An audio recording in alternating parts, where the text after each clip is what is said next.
Okay guys, welcome to the next tutorial, and here we're going to look at logical conditions. So it's logical. So I've made three variables here, A, B and C, all ints with values of pair. Okay? So we're saying here that A is less than B, and if C is greater than A, print this out.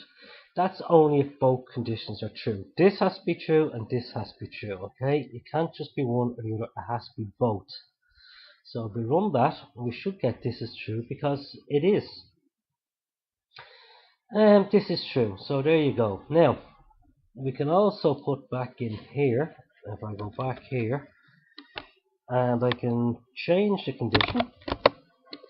I can put down, let me see, C greater, I can put A greater than B, which is not. Okay, and if we start that, it's an OR condition now. It's either one has to be true, and then it will print this is true. Just one of them has to be true. This is true, okay?